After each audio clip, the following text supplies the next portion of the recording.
Bonjour à tous, bienvenue sur la chaîne YouTube Mécanique Sportive. C'est Nicolas. Aujourd'hui, je vous présente le Juke hybride. Il était restylé, un petit peu revu, mais surtout, cette fois-ci, il arrive en version hybride. Je n'avais pas testé encore, ça fait déjà quelques temps qu'il est sorti comme ça, mais je me suis dit, allez, pourquoi pas, c'est l'été, je vais faire un petit peu les voitures que j'ai pas eu le temps de faire, et je vais essayer de vous faire un long trajet avec. Je vais descendre jusqu'à dans les Alpes, il me semble, par là-bas, avec cette voiture.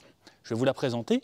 Je vous refais un petit peu le tour, mais au final, celle que je vous avais présentée il y a déjà 3-4 ans au final, quand la chaîne débutait tout juste, eh bien c'est un peu la même chose, sauf que cette fois-ci une motorisation hybride, d'ailleurs un moteur que vous connaissez peut-être.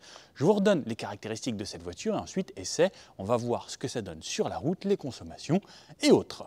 Il est donc disponible en deux motorisations, une essence, 114 chevaux, qui elle a deux déclinaisons, soit la boîte manuelle, soit la boîte automatique. Ce sera 1 litre 3 cylindres, soit cette version ici, seulement en boîte automatique, qui est la version 143 chevaux hybride. C'est un moteur que l'on connaît bien, cette fois-ci c'est un 1 litre 6 4 cylindres qui vient du groupe Renault, avec la batterie qui est située dans le coffre, un petit peu comme les Capture. On reprend la même chose, moteur e-tech qui est amené chez Nissan. Eh bien, on le sait qu'il y a une alliance avec Nissan et le groupe Renault également. Maintenant, il y a Ampère, il y a Mobilize. Donc, ils développent aussi un petit peu. Plus on développe large, mieux c'est. Et surtout, ça réduit les coûts petit à petit sur les productions également. C'est une voiture qui mesure 4,21 m. 1,80 m de large sur 1,62 m de haut avec l'antenne type requin comme ça. Le poids, on sera entre 1300 et 1400 kg selon la version qu'on choisira. 1300 pour l'essence, 1400 pour la version hybride puisqu'on a un bloc hybride supplémentaire et également une batterie dans le coffre de 1,2 kWh. La différence entre l'essence et l'hybride, donc c'est environ 1 litre de moins aux 100 km pour cette voiture, donc 1 litre de moins. En ce moment, l'essence, on va dire qu'on est à 1,80 €, 1,85 €, voire 90 selon où vous habitez. Donc tous les 100 km, vous économisez 1,85 €, on va dire, ce qui est plutôt pas mal. Après, je pense qu'on peut quand même faire beaucoup mieux même avec cette voiture que 1 litre au 100 d'économiser parce que pour moi, l'e-tech, ça fonctionne vraiment bien. Elle commence à partir de 24 400 €, bien entendu, c'est plus cher pour les versions hybrides. Ça, je vous laisse regarder sur le site directement. Elle sera disponible en 10 couleurs et merci Nissan d'avoir choisi une jaune. Ça amène un petit peu de couleur dans la vie. Moi, je trouve ça vraiment sympa. Et alors, il faut l'assumer tous les jours, mais un petit peu de peps sur une voiture qui a un look original, qui a toujours eu justement ces formes un petit peu spécifiques. Je trouve que ça lui va bien. Dommage qu'il fasse plus de Nismo, mais bon, si on arrive à l'hybride et des petits moteurs 1 litre, c'est que c'est fini, toutes les voitures plaisir. Donc 10 couleurs, mais également 9 bitons, on peut avoir le toit en noir. Et en fait, moi j'aime bien déjà le dégradé qu'il y a et le contraste avec les fenêtres noires et la petite barre là-bas. Je trouve que ça amène déjà un petit peu de style, mais sinon vous avez le vrai biton. Au niveau des jantes, on aura le choix entre 8 types de jantes différentes. Là aujourd'hui, on est chaussé sur des grandes en 19 pouces qui vont bien assez aérer. On aura le choix entre du 17 ou du 19 pouces. On pourra remorquer quand même avec cette voiture un petit peu moins avec la version hybride, seulement 750 kg jusqu'à 1200 kg pour les versions essence. Donc on parle d'essence, on pourra mettre là-bas dans le réservoir 46 litres d'essence. On va voir ce que ça donne avec cette voiture au niveau des consommations et combien de kilomètres on va tenir avec un plein. Au niveau des finitions, elle commence en Ascenta, ensuite il y a le N-Connecna, Tecna, N-Design et ensuite N-Sport. Là, on a une version très optionnée, vous allez voir, on a tout ce qu'il faut avec le ProPilot, les caméras 360 degrés tout autour, une belle couleur, une belle finition, une belle sellerie, la Sonobose, bref, la totale pour pouvoir faire de la route. Je reviens très rapidement sur le style de cette voiture, mais le V qui caractérise les Nissan ici, hop, on peut le voir qui remonte bien jusqu'ici. Je n'avais pas fait forcément attention avant, mais là on le voit vraiment bien, hop, et le V donc sur cette calandre, toujours un petit peu écaille de poisson, comme ça arrivait également maintenant sur les nouveaux Qashqai. Sous ce capot, donc, comme vous pouvez le voir, cette motorisation 1,6 litre avec sur la droite la partie électrique, sur la gauche la partie moteur thermique. Le moteur thermique fait lui 94 chevaux. Ensuite, le reste, c'est en électrique. On peut rouler bien sûr en 100% électrique dans certaines phases, même quasiment tous les types de phases, mais c'est lui qui va décider. Vous ne pourrez pas choisir élec ou thermique. C'est la voiture qui décide. Pareil, au niveau des rapports, c'est une boîte à crabot. On démarre dans tous les cas toujours en électrique lorsqu'on part de l'arrêt. Le moteur, même s'il tourne, n'est pas connecté à la boîte de vitesse à ce moment-là. Juste, il fait tourner pour alimenter les batteries et ensuite ça part et à ce moment-là, ensuite il va s'activer parce que c'est une boîte à crabot issue de la Formule 1 de chez Renault. C'est ce qu'il y a également sur les Alpines et ça fonctionne sans embrayage, donc c'est juste des crabots qui s'alignent parfaitement grâce au moteur électrique et qui vont synchroniser. Donc voilà, ça marche plutôt pas mal. On verra également ce que ça donne. C'est un petit peu comme les anciens captures là-dessus. Ensuite, les feux ici de jour avec, donc là c'est deux sourcils, j'ai l'impression. Moi je pourrais dire, ça fait une forme d'œil, une sorte de gros sourcil sur le dessus qui fait la signature de jour. Ensuite, les blocs optiques juste ici en LED, bien entendu. Maintenant on a du LED quasiment partout, avec un éclairage avec les pleins phares automatiques également. Cette calandre, comme je disais, avec le logo Nissan. Ce que j'aime bien, c'est que le Nissan est en blanc dedans, c'est plutôt joli. Et une caméra à l'avant, à l'arrière et dans les rétroviseurs, puisqu'on a le pack de caméras 360 avec des caméras de plutôt bonne qualité. Des parties chromées ici pour vraiment marquer ce V. Et ensuite, sur le bas, on a une partie qui est entièrement en plastique, tout comme les arches de roue sur les côtés, donc qui va faire le tour de la voiture.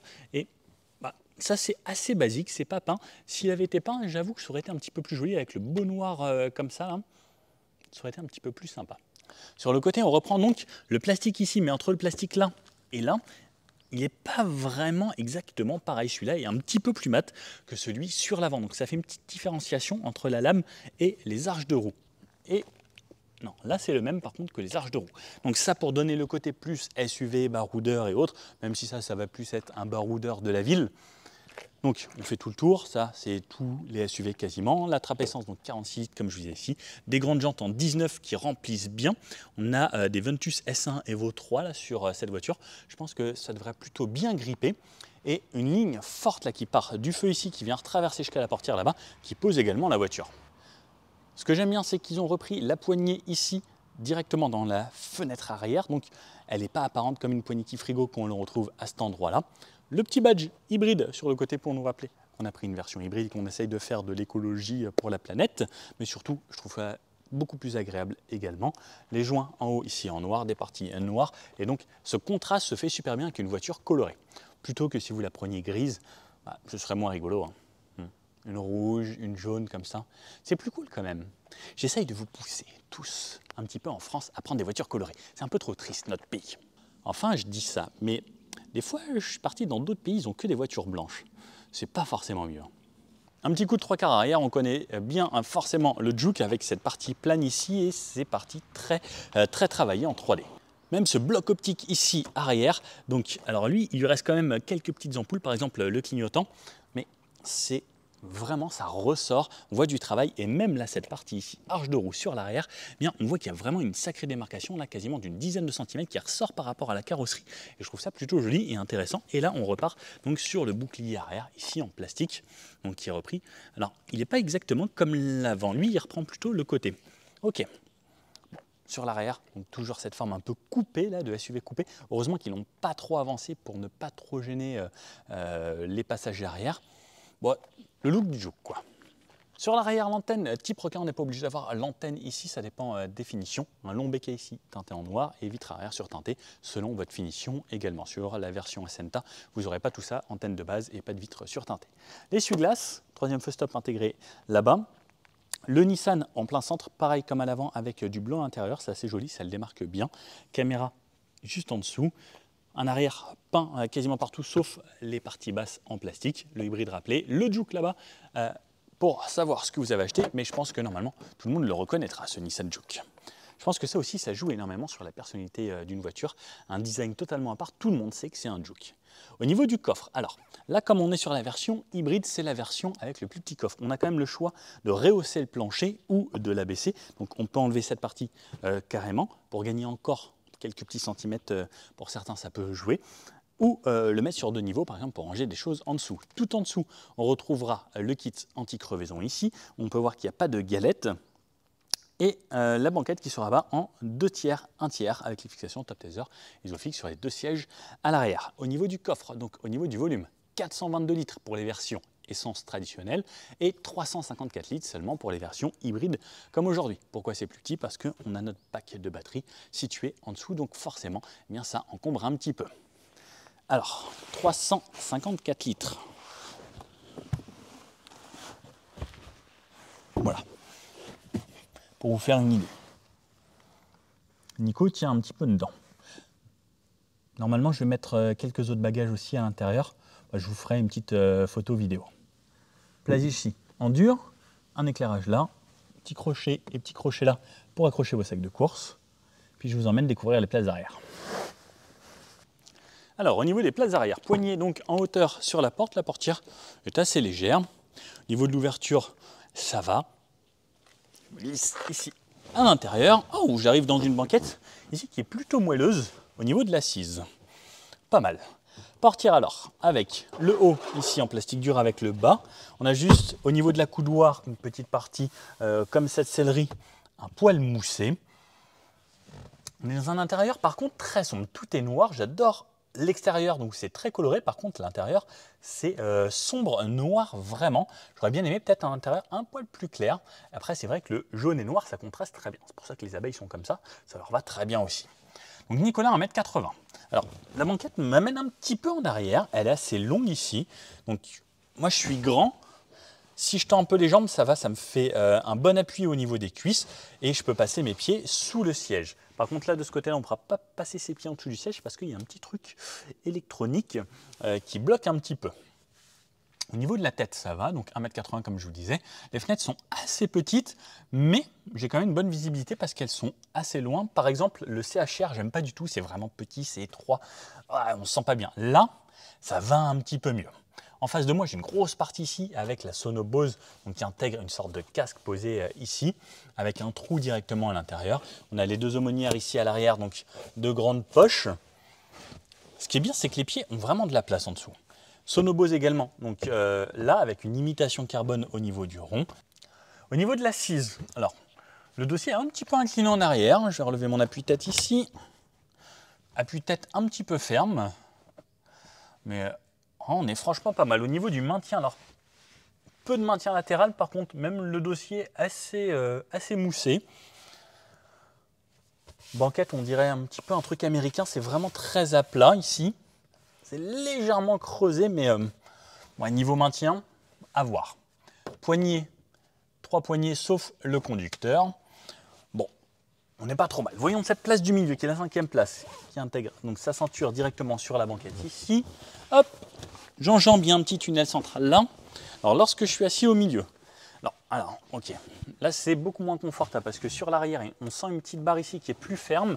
Lorsque je m'avance un petit peu, ça va, on la sent moins. Le dossier par contre lui est très moelleux, ça c'est top. J'aurais bien aimé qu'il pousse un petit peu le moelleux là jusqu'à un peu plus loin pour avoir une assise correcte et pas justement avoir besoin d'avancer son popotin. Par contre, je suis plutôt bien. Les pieds, dommage, il y a les rails ici, donc je ne peux pas mettre mon pied bien autour de ce tunnel central, donc je suis obligé d'écarter les pieds un petit peu plus, sinon je vais me mettre sur les rails. Il me reste de la place pour les genoux et également pour la tête, même si je suis situé un petit peu plus haut ici. Donc au final, il y a de la place et c'est pour ça que je vous disais que heureusement qu'ils n'ont pas coupé trop en avant ici, comme un CHR par exemple, pour avoir encore de l'espace au niveau de la tête. Allez, je vous remontre rapidement l'avant et ensuite on va l'essayer. Allez, avant de rentrer dedans, le petit tour de l'auto comme ça. Je la trouve vraiment atypique. Je vais reprendre les clés que j'avais laissées là parce que sinon à chaque fois qu'on se recule de la voiture, elle se ferme. Donc voilà, fermeture. Et les rétros qui se rabattent avec le clignotant qui s'allume un petit peu partout. Donc sur l'avant, j'aime bien, franchement, ce contraste lui va bien. Ça manque vraiment de voiture jaune. Il n'y a que les lambeaux, les trucs comme ça, souvent en jaune. C'est arrière, les feux qui s'allument parce que je viens de m'approcher avec la clé. Et également, quand je m'en approche vraiment, la voiture s'ouvre, la vue là, et également je l'ai entendu se déverrouiller. Au niveau de la portière avant, alors on a du plastique dur sur le haut, ensuite là cette partie moussée est fait cuire et un bandeau LED qui traverse ici à l'intérieur, donc pour l'éclairage d'ambiance de nuit. La poignée ici donc qui est pas fermée, bien creusée avec un petit style ici avec du plastique, quelque chose d'assez basique. Les 4 fenêtres juste ici, fenêtre automatique là, le verrouillage du véhicule, le verrouillage des fenêtres et également de ce côté-là les commandes pour les rétroviseurs. On retrouve les bacs de porte avec de quoi mettre une grande bouteille d'1,5 litre ici et les petits bonbons. La Sono Bose pareil avec le style un petit peu imitation carbone, mais c'est juste le design qui fait ça. Et l'intérieur, donc les sièges ressemblent à ça, donc on peut le voir. Donc ça c'est le sorte de casque qui fait le tour de l'appui-tête, alors l'appui-tête qui lui est intégré directement à la voiture, et on peut voir donc ce trou en plein centre du siège. On a l'impression sur le haut d'une siège un petit peu baquet et c'est un petit peu de style. Ensuite au niveau de la sellerie, on peut voir les bourrelets qui remontent un petit peu ici au niveau du dos, et sur le bas, légèrement creusé avec un design avec quelques surpiqûres assez simples. Siège manuel ici, alors je suis même pas sûr qu'il y ait des sièges électriques sur les Juke. Tapis Juke, 2 pédales, puisque version hybride, donc version hybride dit forcément boîte automatique, de quoi ouvrir le capot moteur ici. Là, on peut voir qu'il n'y a aucune touche. L'option pour la conduite de niveau 2, et de ce côté-là, l'éclairage ici pour le tableau de bord. Là, voilà, je vous ai montré un petit peu près tout, juste ici. Hop, allez, on vient se glisser. Alors, ces sièges font toujours un petit peu de bruit lorsqu'on glisse un peu dedans. Voilà, promis, hein, je suis quelqu'un de propre. Le volant, petit mais plat. Sur le bas, je vais la démarrer d'ailleurs tout de suite, comme ça je vais me remettre la clim. Les rétroviseurs qui s'ouvrent. Petite animation, le petit bruit, etc. Je me remets la clim. Voilà, hop, 21, ce sera bien. Là, et je vais choisir ça, comme ça, parce que j'ai un petit peu chaud, il fait... Ah mince, à chaque fois je rappuie. Ah, il fait 26 degrés actuellement à l'ombre. Donc, mes plats ici, beau volant. Franchement, je le trouve très sympa. Les aides à la conduite de ce côté-là, avec toutes les aides et le propilote, le limiteur, et ensuite plus vite, moins vite, la distance avec le véhicule qui me précède ici, la commande vocale, décrocher au téléphone, et de ce côté-là, les menus que je vais rentrer là-bas, changer de musique, le volume ici, et naviguer sur cet écran ici 12,3 pouces, qui est un écran 12,3 pouces comme celui-ci. Celui-ci est tactile, celui-ci, non. Mais on peut le voir, on peut changer également les affichages, et lorsque je rentre dans les menus, grâce à la petite touche ici, menu, voici à quoi ça va ressembler. Alors, hop, alors pourquoi je peux pas? Voilà, ok, donc je peux faire défiler les menus comme ça. Il y a les réglages ici. Pour entrer dans les réglages, je vais pouvoir avoir tout ce qui est réglage de la voiture, horloge, etc. Tout se fait ici, directement dans ce menu. Ensuite, je vais pouvoir aller au menu d'après, ça c'est les aides à conduite, ça c'est la musique, ça c'est la navigation ici, ça c'est le transfert d'énergie, par exemple là le moteur est en train d'alimenter. Ensuite je peux voir différentes choses, pression des pneus, contrôle dynamique, etc. L'ordinateur de bord où je vais pouvoir voir mes consommations, et de ce côté là je retourne au home où il y a soit rien, soit de la navigation. Sur le côté gauche ici, on va voir la jauge Eco Power pour voir la consommation et la puissance moteur que j'utilise, et récupération, ça va aller là. Là, ça vient de passer en EV, le moteur vient de se couper, donc à chaque fois que le moteur est éteint, EV ici pour dire qu'on est en électrique véhicule. La jauge ici de vitesse qui monte jusqu'à 240, mais cette voiture roule jusqu'à 160 seulement, et 180 pour la version essence. Là, ça c'est ce qui me reste en essence, et ça c'est le kilométrage, la température, l'heure, et voilà. De ce côté-là, on va avoir les essuie-glaces, de l'autre côté, on va avoir ici les phares, et on peut le voir également que c'est rappelé selon ce qu'on utilise au tableau de bord directement. Écran, donc deuxième écran juste ici, on peut voir celui-ci est tactile, on a des touches de raccourci sur le côté, donc par exemple la touche Home, la touche Navigation, la touche Musique, la touche téléphone, si vous avez connecté votre téléphone, ici un raccourci vers vos petites applications. Pour aller dans les réglages, il y a toujours la petite molette là-haut, donc qui va donner les connexions, téléphone, horloge, navigation, les sons et les bips, les réglages du système, Nissan Connect, si vous êtes abonné à leur service, les caméras, je peux activer mes caméras, ah non, je peux pas le faire comme ça, d'accord. Et retourner ici, et on a toujours l'accueil, ça, la radio, on a la radio DAB bien entendu, et voici, donc on a nos widgets directement. On a également Android Auto, Apple CarPlay en sans fil. Moi, je préfère les connecter en filaire à chaque fois. Vous pouvez interrompre l'annonce vocale et dire une commande en appuyant sur le bouton reconnaissance vocale. Dites téléphone, navigation, audio ou information pour afficher plus de commandes de la catégorie. Les commandes additionnelles sont aide, afficher les commandes, qu'est-ce que je peux dire, aide générale, retour, quitter et annuler. Arrêt en cours. D'accord, voilà, bref. J'ai dû dire le mot qu'il fallait et elle s'y est mise. Ou j'ai peut-être cliqué là. Ensuite, ici, la touche du volume selon la radio. Changer de musique et passer en mode jour-nuit. Et, ah oui, les caméras s'activent ici. On a le bouton caméra. Je ne le voyais pas avec le reflet. Donc, caméra avant, arrière, plus 360 comme vous pouvez le voir. C'est plutôt pas mal. Et désactiver. Ah non, ça le change. Ah, là, je vois ma roue droite. Ah d'accord, c'est juste roue droite. Ok, pour les trottoirs alors. Ensuite, bloc clim ici. Touche warning en plein centre. Alors ce qui est bien c'est qu'elle est là et j'ai juste hop à lever le doigt, donc ça c'est plutôt pas mal. Donc c'est un réflexe qui va se prendre assez vite. Ensuite, la partie commande de clim ici, avec le mode auto. Allumer, éteindre la clim, désembuyage avant, où est-ce que je vais me faire ventiler, désembuyage arrière et recyclage d'air avec, de ce côté-là, est-ce que j'active la clim et la vitesse de ventilation. Moi j'aime bien laisser sur 1 à chaque fois. Ensuite, 2 ports USB, USB type C, USB type A, et de ce côté-là, la prise allume-cigare. Le chargement par induction du téléphone, la touche Start avec pareil un petit peu d'imitation carbone, je trouve ça assez sympa. Et une partie ici, donc ça c'est cool parce que lorsque je vais conduire et que je vais être comme ça, ce sera assez agréable ici au niveau de la jambe parce que c'est un peu moussé et c'est pas du plastique dur. Sur piqûre également, le sélecteur ici donc reculé de cette façon qui m'active la caméra, neutre et drive vers l'avant et voilà. Les démodes, ici, c'est les modes que je vais pouvoir choisir. Sport, standard ou éco, à vous de choisir. Donc ça change pas grand chose. Au niveau du tableau de bord, ça va juste changer le ressenti à la pédale d'accélérateur. Ensuite, on retrouve ici, à côté des modes, donc le frein de parking, le auto-hold pour ne pas avoir à freiner lorsqu'on a l'arrêt, le e-pédale et le mode EV pour forcer le mode EV si on souhaite, par exemple, sur quelques centaines de mètres. Par exemple, quand on rentre à la maison et qu'on ne veut pas faire de bruit le soir. Et pareil, mon double porte-gobelet ici, comme vous pouvez le voir, avec cette finition un petit peu carbone également. Et un rangement, alors ici, qui est assez petit, au niveau de la couloir, et la couloir ne bouge pas, il reste fixe, et petite mousse ici. Sur le haut, on retrouve un éclairage, donc sur le haut, ici au centre de la voiture, qui s'allume également lorsqu'on ouvre les portes. Si vous voulez voir les sièges à l'arrière, donc il ressemble à ça. Et à l'avant, la touche SOS. Un grand pare-soleil ici, alors il est énorme. Et on a un miroir plutôt moyen. Alors je me dis, avec un grand pare-soleil comme ça, on aurait pu mettre un miroir beaucoup plus grand. Je sais qu'il y a beaucoup de femmes qui s'achètent le Juke parce que c'est une voiture un peu stylée. Les femmes aiment bien avoir des trucs stylés. Là, de ce côté-là, de quoi mettre les cartes. Et ils auraient pu mettre pour mesdames un miroir un peu plus grand parce qu'elles se maquillent souvent.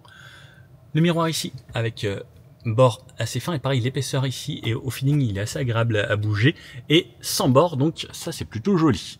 De l'autre côté, on peut voir là qu'on a une belle finition, du texturé un petit peu ici, lorsqu'on s'approche vraiment des surpiqûres. Le haut est en plastique. Ah non, c'est bien fait. Ah non, c'est bien moussé sur le haut. C'est agréable. Et pareil, toute la casquette ici en moussé, avec pareil les petites textures juste là. Donc au final, tout ce qu'on touche est assez agréable dans cette voiture, sauf cette partie-là. Alors j'aurais bien aimé qu'il prolonge peut-être un petit peu ici, ça aurait été top. Après, à part les journalistes et les gens qui disent oui c'est du plastique, il n'y a pas grand monde qui fait ça toute la journée. Un aérateur de ce côté-là, en rond également, de l'autre côté, en comment on appelle, en symétrie. De ce côté-là, la boîte à gants, assez spacieuse, ça c'est une bonne chose. On peut le voir là juste ici. Hop, effectivement. Voilà, ça c'est notre voiture. Voilà, si vous voulez scanner le QR code, comme ça vous aurez toutes les infos sur cette voiture. Je vous laisse. Hop, vous pouvez mettre pause au cas où. Là, hop. Et voilà. Bon allez, c'est parti, je vous emmène avec cette voiture. On commence par la route, normale, ville, tout ça. Et ensuite, on descend dans les Alpes, pas très loin du Mont Blanc, pour se faire un long trajet. Et il y aura peut-être des invités dans cette vidéo. Allez, c'est parti, let's go. Me voici donc à bord de ce Juke hybride drive. Attends. Et c'est parti avec cette voiture. En plus, elle est jaune.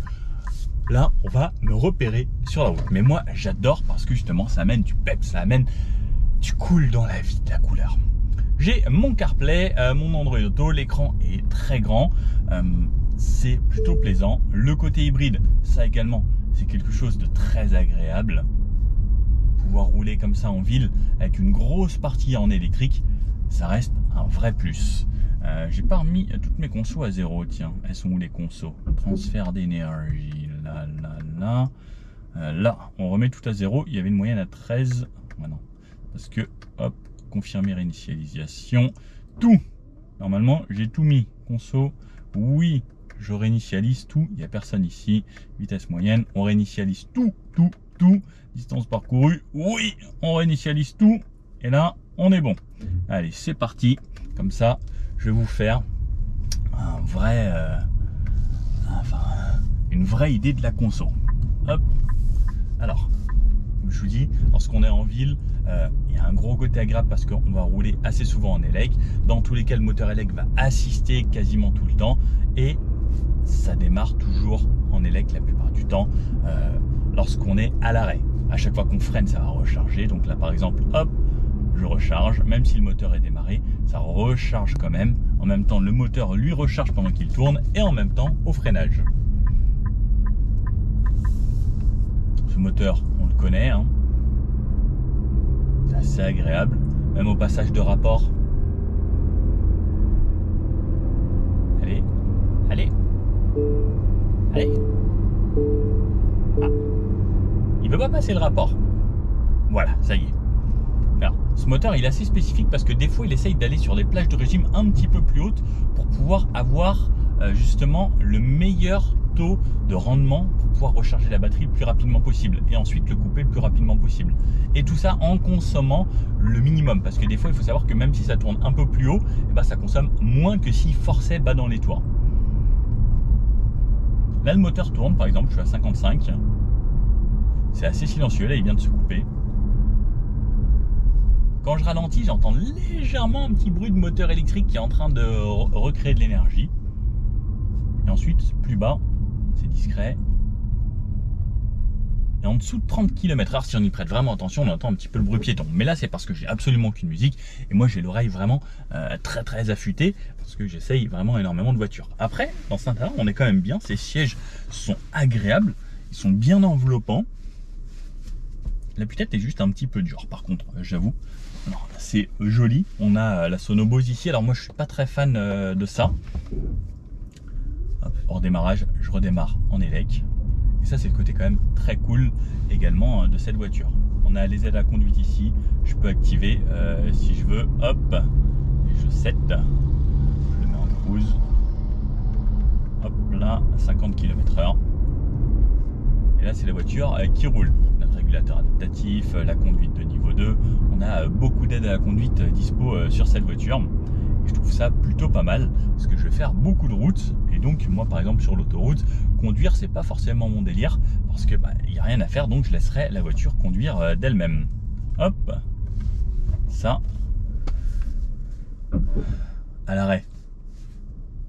90% du temps, vous n'aurez pas de bruit, pas de vibration parce que c'est une voiture hybride, donc quasiment tout le temps, ce sera rechargé. Là, le plein vient d'être fait. Elle m'indique 600 km d'autonomie, ce qui est normalement plutôt correct et devrait me permettre de rouler assez. Le seul truc que je pourrais peut-être lui reprocher un petit peu, c'est que par exemple à 50 en ville comme ça, c'est pas hyper bien tracé. Elle a un petit peu de mal à détecter les lignes pour avoir la conduite de niveau 2, donc c'est-à-dire le volant qui tourne et qui suit les lignes et qui suit devant. Elle prend un petit peu de temps à le détecter lorsque c'est en ville. À voir ce que ça va donner sur l'autoroute et sur du plus roulant. Mais là par exemple, vous voyez, moi j'ai tout activé. Elle a chopé, elle a repéré devant. Là, je ne touche à rien. Ça va jusqu'à l'arrêt complet, puisqu'on a le stop and go, voiture hybride et les aides qui sont quand même assez poussées. Ça reste quand même un réel avantage pour le quotidien, pour les gens qui font beaucoup de bouchons sur du périphérique, des rocades ou autres. Et je sais que moi, j'ai du mal à m'en passer, comme la boîte auto. J'adore la boîte manuelle sur des voitures sportives. Par contre, sur une voiture de tous les jours, je trouve ça tellement agréable. Et le fait que ce soit à la fois hybride, qu'il y ait de l'électricité, que ça consomme peu, ça reste quand même vraiment du plus, clairement. Et ce Juke, en vrai, il n'a pas trop évolué avec le temps, mais il y a quand même tout ce qu'il faut, 2 grands écrans et un look surtout très atypique. Elle repart pas toute seule, j'appuie juste un petit peu sur l'accélérateur pour qu'elle relance. Et là c'est parti, elle relance d'elle-même et elle va se remettre aux 50 km/h. Il faut garder les mains sur le volant tout de même, parce que c'est la régulation. Mais par exemple, là elle a désactivé parce qu'elle a perdu, il n'y avait plus de ligne. Et là elle va remettre un petit peu de temps à retrouver. En virage, ici par exemple, là on a un grand virage, j'ai un bon maintien, le siège est agréable et même si je vais un peu plus fort, je sens que c'est un petit peu moelleux sur le côté. Après ça reste une voiture traditionnelle, hein, c'est pas un SUV sportif, même si à l'époque il faisait des Nismo, j'aurais adoré essayer ça en version Nismo, je pense que ça devait être très sympa à cette époque là. Hop, je vais me remettre mon truc au niveau des consos pour voir ce que ça donne. On va aller s'insérer sur du plus roulant cette fois. Alors, ce qui qui est embêtant un petit peu, c'est toutes ces nouvelles aides à la conduite, ces trucs de lecture des panneaux qui sonnent à chaque fois et tout. C'est un petit peu plus embêtant à désactiver chez Nissan. Il faut aller dans les menus ici sur l'écran. J'aimerais bien que ce soit un petit peu plus pratique quand même, comme chez Renault par exemple, hein, avec la touche sur le côté, où Renault là a vraiment fait un truc exceptionnel, et surtout le plus pratique quasiment avec Mercedes aussi, qui a une petite touche en direct sur l'écran, parce que ça c'est vraiment les aides qui sont désagréables. Autant là par exemple pour l'avertissement d'angle mort et autres, ça me dérange un petit peu moins, mais certaines aides comme la limitation de vitesse, c'est très embêtant, parce qu'en France on a trop de panneaux qui changent. Nissan, s'il vous plaît, la petite touche là, comme chez Renault, vous avez un peu les mêmes autorisations, donc s'il vous plaît, ce serait top. Ou même toutes les marques, parce que la plupart ne font pas ça bien. Allez, ça relance suffisamment si j'ai besoin. Je suis déjà à 90. Allez, je vais doubler ici. Je suis un petit peu au-dessus. Le moteur, donc il n'hésite pas à tomber 1, 2, 3 rapports. Mais là par exemple ce bruit là, dès que je dépasse un peu, c'est assez embêtant. Après dès que je relâche, là par exemple, je suis en mode électrique, en mode roue libre, ça récupère toujours un petit peu d'énergie. Donc ça fait un très très léger frein moteur, mais c'est très léger. Ensuite ça reste agréable. J'entends peu le moteur parce que je suis à régime stabilisé. Et en plus j'arrive pas à désactiver ce bruit de panneau là. Ça m'agace. Parce que pourtant je vais aller dans aide personnalisée et j'y arrive pas. Pourtant je suis en mode on dans les aides à la conduite. Mais c'est un comme ça. Oh là là là là là là. Ouais non. C'est très embêtant. Et par exemple là je suis sur une phase d'accélération, voie d'accélération, donc ici c'est 110 et lui il a toujours le panneau 110 en fait, et c'est embêtant. Et là il vient seulement de capter 110. Allez, je vais mettre à 110. Alors ce qui est marrant c'est quand il tombe le rapport hyper haut pour aller très haut dans les tours, on a l'impression d'avoir une moto de course, on vient de tomber 3 rapports et le truc fait... Mais ce qui est très marrant c'est c'est discret. Ça monte très haut dans les tours, on sent que le moteur, ouah, il est prêt. Et en fait, on dirait un petit à-tête. Mais c'est plutôt bien sonorisé. Le moteur, franchement, on l'entend assez peu. Allez, là, je vais me mettre à 110. Donc, je me remets toutes mes aides à la conduite ici. Je vais mettre 110. Là, par contre, sur autoroute, il détecte très rapidement les lignes. Ok, donc ça, c'est Waze qui me prévient. Ah, il se débrouille pas trop mal. Ça tourne assez ici. C'est pas mal. À 110, le moteur, je l'entends pas du tout même, on pourrait dire. J'entends légèrement des bruits de roulement qui remontent. Un petit peu de bruit du vent. Éclairage, hop, rapidement vous pouvez le voir. Mais on a l'éclairage automatique bien entendu. Par contre là on est passé sous un petit pont et il a perdu le volant. Alors ça, un petit peu dommage. Je trouve qu'il y a beaucoup de phases où il va perdre un petit peu ça. Et à chaque fois que vous entendez, c'est juste qu'il désactive le volant. Et ce qui m'embête, c'est que là, par exemple, il met beaucoup de temps à le retrouver. Et ça, c'est assez dommage. Là, par exemple, on est vraiment en ligne droite, c'est des lignes bien tracées. Ah, ça y est, il vient de la reprendre. C'est le petit truc qui fera que petite amélioration serait pas mal. Mais sinon, à 110 km/h, alors je sais pas combien de tours minutes je suis, parce que maintenant ces nouveaux moteurs on n'a plus de compte tours. On va se remettre à droite. Ah. Là par exemple, toutes ces aides à conduite, des fois c'est un peu trop. L'autre voiture s'était vraiment déportée sur sa file, mais lui il l'avait capté pendant qu'elle se décalait. Donc l'assistance, parce qu'elle a détecté quelqu'un d'angle mort, elle m'a remis un coup de volant. Il y a des fois, c'est un petit peu trop en fait, et l'Europe force les marques à faire ça, et c'est un petit peu trop. C'est trop présent des fois. On peut désactiver pas mal de choses, mais ce qui est embêtant, c'est qu'il faut tout désactiver à chaque fois. Après, c'est une très bonne voiture, hein. Regardez, là je suis à 110. C'est agréable. On a un petit peu de bruit du vent. Alors ça, c'est dû un petit peu à ces formes assez spéciales, à ce Juke. Et j'entends au niveau des rétros.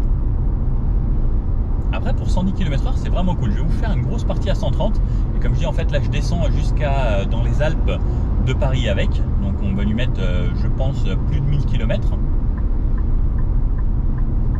On va voir ce que ça donne niveau consommation aussi dans ces conditions là. Mais pour l'usage quotidien, top en tout cas jusqu'à présent, en faisant abstraction de ces aides à la conduite. Et si je me mets à 90 ici, hop, si je reste appuyé longtemps, ça baisse de 10 en 10. Donc là, je vais mettre à 90. Ça devient tout de suite beaucoup plus calme. Les bruits de roulement sont moins présents. Là, comme j'étais en phase de ralentissement, le moteur s'est coupé. Il a récupéré. Là, il vient de redémarrer. 90. Léger bruit de roulement. Léger bruit du vent. Il y a un petit peu de vent aujourd'hui. L'insonorisation est correcte, mais on a des vitres assez fines au niveau des vitres latérales. Donc on entend un poil ce qui se passe. Pareil, après on se met un petit peu de musique. En plus avec la sono Bose, clairement on est bien enveloppé. Ouais, c'est plutôt pas mal. Ah c'est bon, j'ai trouvé comment désactiver le truc. C'est parce que en fait je pensais que dans les aides perso ils avaient désactivé, et c'est juste que dans le mode perso, la personne d'avant n'avait pas mis le bon réglage. Ils avaient laissé en comment ça s'appelle, en alerte. Donc là maintenant c'est bon, je l'ai désactivé, je vais être plus cool. Alors là, dans un tunnel, vous pouvez voir l'ambiance de nuit. Donc petit éclairage latéral ici, on n'en a pas à l'arrière. Petit éclairage autour ici du pommeau de vitesse, du sélecteur de vitesse. Dans un tunnel, ça résonne quand même pas mal. Comme je disais, on a des vitres assez fines. Après, on passe rarement notre vie dans un tunnel. Éclairage automatique, plein phare automatique également. Toujours mes aides à la conduite. Et puis, je me fais conduire. Hein. Ça, c'est tout l'avantage dans les bouchons de ces aides à la conduite. Et j'avoue que j'ai hâte que tout le monde ait des voitures ultra connectées. Ça éviterait beaucoup de bouchons. Surtout quand il y aura, je crois, ce que Volkswagen a lancé, c'est le Car2X. C'est que les voitures vont communiquer entre elles et sauront dire s'il y a un ralentissement plus loin. Donc elle ralentira déjà 2 km avant. Par exemple, juste en baissant de 5 km/h sa vitesse 2 km avant, on pourrait éviter des bouchons. Ouais, parce que les gens en fait accélèrent comme des malades et ils freinent au dernier moment et en fait ça crée un gros bouchon. Si tout le monde ralentissait petit à petit, en fait hop, le bouchon aurait le temps de se dissiper. Ouais, c'est comme à chaque fois qu'on voit ça, par exemple, les gens arrivent à fond, ils freinent fort et au final ça fait freiner tout le monde fort. Alors que si tout le monde avait ralenti un petit peu avant, en Allemagne ils ont ça par exemple sur les autoroutes pour éviter les bouchons. Les panneaux en fait changent tout le temps en instantané avec la régulation du trafic et je trouve ça hyper intelligent. Dommage qu'on n'ait pas ça en France. Je ne sais pas si vous l'entendez, mais le moteur reste assez haut dans les tours. Il n'a pas eu la nouvelle mise à jour comme sur les tout derniers e-tech qui permet de baisser un petit peu ces moments où le moteur monte assez haut dans les tours. Mais d'un autre côté, ça recharge plus efficacement de cette façon. Parce que là, niveau consommation, j'en suis à une moyenne de 4,4 litres en ayant fait du 110, en ayant fait du 90, en ayant fait pas mal de routes. Et il n'y a pas à dire, ce moteur est quand même hyper économe. Et clairement, même sur les nouveaux, ça fonctionne vraiment bien. Même s'il y a de temps en temps ces petites phases où c'est un petit peu haut, je trouve pas ça forcément très dérangeant si vous avez un petit peu de musique. Mais ce serait top qu'il y ait la nouvelle mise à jour qui se fasse. Alors je sais pas si c'est possible sur cela, mais je sais que Renault par exemple sur leur tout dernier modèle ont fait en sorte que justement ces phases soient un petit peu moins présentes. Ah, ils me disent de continuer tout droit. Moi, je me suis rajouté un petit peu de temps par là, il va y avoir un peu de bouchon. Mais voilà, niveau conso, on est vraiment pas mal. Hein. Sur 32 km, 4,4 litres, c'est vraiment pas déconnant. Alors, par contre là, il me fait encore des bruits tout le temps. Et je vous avoue, pourtant je connais bien les voitures. Hein. Il y a des fois, je sais pas pourquoi. Allez, on accélère.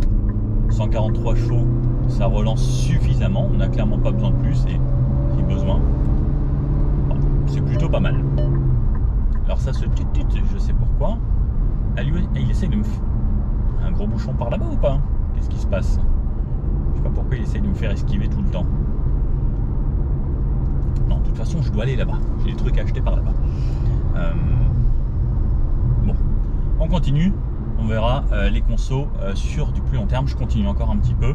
et je vous débriefe là, et ensuite on fera de l'autoroute et je vous ferai un vrai débrief sur plus de 600 km dans un 500-600 km dans un premier temps, et sur le retour avec un truc au global. Bon, au final, après 45 km, elle a bien gardé sa moyenne à 4,4 litres, même si là depuis tout à l'heure je refais de la ville. Bon, pour la ville, comme je disais, hein, toujours assez agréable, c'est facile, le côté hybride, il y a de la relance, il y a tout ce dont on a besoin. Et une moyenne 4,4 litres quand même très raisonnable pour un SUV, parce qu'on a quand même un assez gros gabarit, une voiture assez haute. Donc pour le quotidien, c'est vrai que l'hybride c'est quand même l'idéal. On va voir maintenant ce que ça donne sur un très long trajet, parce que là aussi c'est important. On ne le fait pas tous les jours, mais c'est bien de savoir ce que ça va donner. Ah oui. Et l'autonomie a augmenté, elle est passée à 655 km, donc là plus 45, en gros ça fait 700 km. Pas mal. Bon, alors on a pris l'autoroute, on a été rejoint par des gens qui souhaitent rester discrets sur les réseaux, pas de problème, mais il y a des gens en fait là et là, et un coffre rempli, parce que la personne qui est cachée là a bien rempli le coffre avec une énorme valise, je vous montrerai. Donc cette voiture en fait elle est cool pour partir, mais avec des petites valises ou des sacs plutôt en toile, sinon les grosses valises sont assez encombrantes, et comme la plage arrière est en dur, bah, c'est pas forcément facile. Sinon là on est toujours en élec, il fait bien chaud aujourd'hui, il fait 30 degrés, on a pris l'autoroute et c'est parti, on repart. Donc le coffre a été mal fermé. Ça, il faut faire attention quand il est bien rempli, de bien le claquer. Donc j'arrive. Ce qui bien n'empêche avec ces voitures, c'est que on a de la technologie partout qui nous dit si tout est bien fait. On repart, drive, petit clignotant, et on va prendre l'autoroute. On va commencer par un 0 à 100, hein, comme on se fait d'habitude puisqu'on est sur l'autoroute. Là on est chargé, donc 4 personnes plus coffre rempli. Ça va vous donner une bonne idée à peu près de phase d'accélération lorsqu'on est plein. Vous êtes prêts? Donc on va se mettre, tiens, le mode sport, comme ça, puissance maximum tout le temps, c'est parti. Alors ça part gentiment, comme on sait que ça part toujours en électrique. On arrive à 60, 70, 90, on était en légère descente, 100, 110, 120, là ça commence à mettre un petit peu plus de temps, et on arrive à 130, on se met les aides à la conduite ici, régulateur adaptatif à 130, centrage de voie, etc. Vous connaissez. Bref, c'est quand même assez agréable. Sur l'autoroute, il trouve assez facilement sa voie, contrairement aux petites nationales et départementales. Le moteur reste des fois en sport, comme ça, surtout en position assez haut dans les tours, pour pouvoir justement avoir le maximum de puissance tout le temps et pouvoir régénérer la batterie le plus rapidement possible, et à la fois coupler justement cette puissance et électrique et thermique pour avoir le plus de couple et le plus de puissance. Là, je suis à 115, donc je suis doublé. Lorsque ça accélère, la voiture n'hésite pas à tomber 1 voire 2 rapports. Comme je vous le disais, on n'a toujours pas de contour et on ne sait pas du tout à quel régime on est, mais la boîte va gérer. Donc il y a 7 rapports différents, en fait 7 démultiplications différentes entre le côté électrique et le côté thermique à 130 km/h. Donc je peux pas vous dire le régime, moi j'aime bien le savoir, mais sur ces voitures comme chez Renault, donc d'où ce moteur est issu, on ne pourra pas le savoir. 130 km/h, on entend un petit peu de bruit du vent. Cette fois-ci, le bruit moteur est un petit peu présent comparé à 110 km/h où je trouvais que c'était plus calme. Les bruits de roulement disparaissent un petit peu. Et justement, l'environnement et les vibrations du bruit moteur se font un petit peu plus ressentir dans l'habitacle. Après, les bruits du vent, les fenêtres, on les entend plus trop les voitures quand elles passent, puisqu'on a un petit peu plus de bruit du vent présent sur la face avant. Mais à part ça, c'est plutôt bien. On a la climatisation. Peut-être que des sièges ventilés auraient pu être au top, parce qu'au final, quand il fait chaud comme ça avec du soleil, ben, on a vite un petit peu chaud dans ces sièges. Et à l'arrière, pour les gens qui sont cachés, c'est comment? Confortable. Ça va? On a de la place pour les gens. Ça va? Vous êtes, c'est assez généreux et spacieux? Oui. On a joué aux cartes au milieu. Impeccable. Bon, ben on continue notre balade comme ça jusqu'à la montagne. Puis je vous reprends pour les consommations, parce que pour le moment, au niveau des consos, donc on était aux alentours des 5 litres en ville lorsque j'avais repris beaucoup de villes. On était monté à 6 litres 6 tout à l'heure, et avec quelques petits ralentissements en passant à 110, je suis tombé à 6 litres 4. Donc ce qui reste plutôt correct pour une voiture là qui est bien chargée, et 4 personnes en faisant de l'autoroute, et une grosse partie à 130 tout de même. Bon, eh bien, qu'est-ce que ça donne niveau consommation? Sur 693 km jusqu'à là, avec de l'autoroute et autres, 6 litres 4 de moyenne, une vitesse moyenne de 79 km/h. On a fait de la ville, un petit peu de montagne sur la fin et autres. Et là, on peut voir qu'on est arrivé dans ce très beau décor. Alors là, il pleut, mais on a la montagne, le Mont Blanc qui se trouve juste là-bas. Le jaune ne laisse pas indifférent, et comme on peut le voir ici, bien, voilà, belle auto. Voici pour les stats. Je remonte à Paris. Là, j'ai oublié de vous le faire en arrivant, mais la voiture n'a pas bougé pendant ces quelques jours. Donc là, retour sous la pluie. On va voir ce que ça donne avec toujours mes petits covoitureurs. Et je vous refais les stats de l'aller et du retour total pour vous donner les consommations de ce nouveau Juke hybride. Alors là, je suis en train de conduire sous la pluie. Et lorsque j'essaye de mettre les aides à la conduite, en fait, ça m'affiche visibilité pas possible, la voie non détectée. Et je vous avoue que la plupart des voitures d'habitude, elles arrivent quand même à le faire. Et je trouve ça un petit peu dommage que là, avec un petit peu de pluie, on n'ait plus le centrage de voie actif. Parce que je trouve ça quand même toujours plaisant. Il pleut, mais moi je vois les lignes et la plupart des voitures d'habitude voient également les lignes. Donc ça aurait été un petit plus. Au niveau de la conso, on est passé à 1100 km, là on n'a toujours pas bougé, 6 litres 4 de moyenne, toujours la même chose, donc ça reste plutôt pas mal. Par contre, les aides à conduite, je vois qu'elle fait quand même un petit peu ping-pong, même sur autoroute, sur les grands virages, des fois elle va toucher la ligne, et en fait elle freine automatiquement et elle me remet dans la voie, mais en freinant. Donc c'est assez désagréable.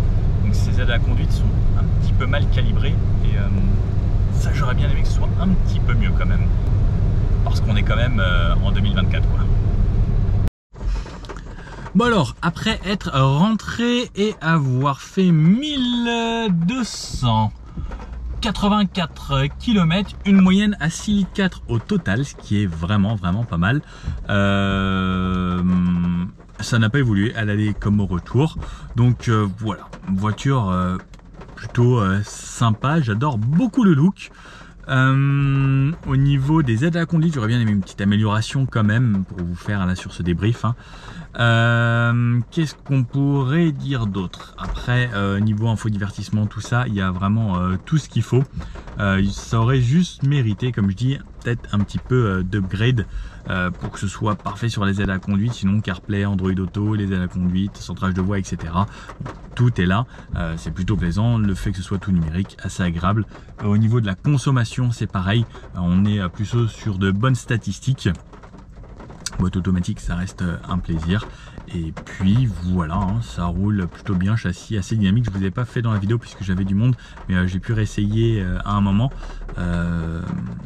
Plutôt bien. Sous la pluie, attention parce qu'on a des pneus un petit peu sportifs, donc au niveau de l'accroche, juste ça, mais sinon très plaisant, utilisé au quotidien, comme vous avez pu le voir dans la vidéo. Et le coffre peut-être un poil petit dans cette version hybride. Si vous avez besoin de beaucoup de coffres, dans ce cas-là, pas la version hybride, sinon peut-être autre chose. Bon, si vous avez bien aimé la vidéo, un petit pouce bleu comme ça, n'hésitez pas à vous abonner, puis je vous dis à bientôt pour une prochaine. Allez, ciao!